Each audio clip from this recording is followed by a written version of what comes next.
Good morning mga kamaster, tayo ay mag-dismantle and relocation and installation. So dito tayo sa Barangay Dusi, Dapa, Surigao del Norte sa opisina ng DSWD.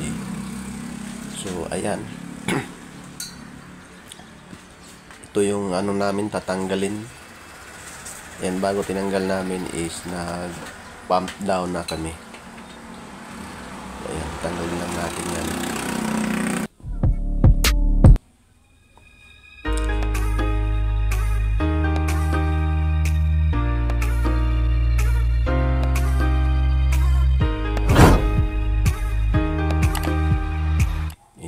Pagkatapos namin matanggal, so ayan na gumamit tayo ng level bar para i-align natin na maganda yung pagka-level.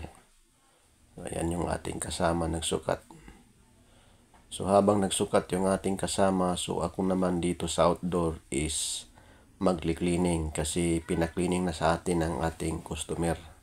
So ayan pala yung brand, model. So ayan yung indoor niya. So, i-cleaning natin yan kasi sobrang dumi na. Ayan, so naghanda na tayo ng tubig. So, ayan o, makikita natin is sobrang madumi na. Naghihilo na daw sa loob. So, ayan. After natin mag-cleaning, so yung isa naman nating kasama is nagbutas na para ilagay yung indoor. Ayan.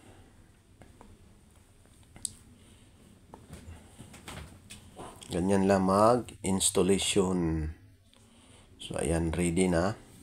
So, ako, mag-cleaning na ng aircon. So, ayan na. Ayan na, may tubig na. So, ayan, kung makikita natin is sobrang dumi na. So, nilagyan natin ng plastic para safety, hindi mabasa yung board. Hindi na natin binaklas. So, ayan. Ayan, malinis na mga kamaster. Yan. Sobrang linis na yan. Parang bago na yan. Ayan no, kung blower pan no. Ayan. Napakalinis na. Tingnan. Maganda na tong buga. So pagkatapos naman, doon naman tayo sa outdoor. So naglagay na kami ng bracket. Then nilagay na namin yung indoor. Din pagkatapos yan is ayan, hinigpitan na natin yon yung mga play rings. Ayan, yan pala yung ating kasama sa outdoor siya. So ako naman dito sa indoor magwa-wiring. Yan, kakabit na lang natin yan. So ayan, tapos na, nakabit na natin. May mga palatandaan tayo sa mga wire para hindi magka-baliktad. So, ayan.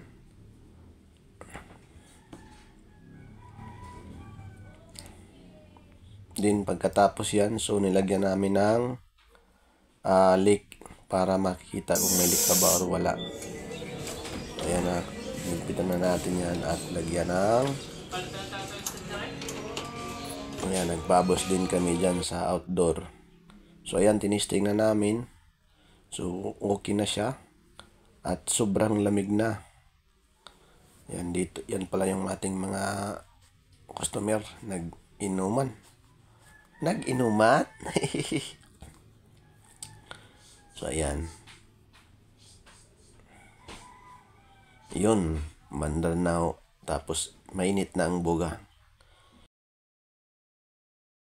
Yan, nagpalit tayo ng 60 amperes kasi yung main breaker is 30 amperes. So pinalitan natin ng 60. Then yung supply para sa 30 amperes para hindi na bumili yung may ari. So ayan.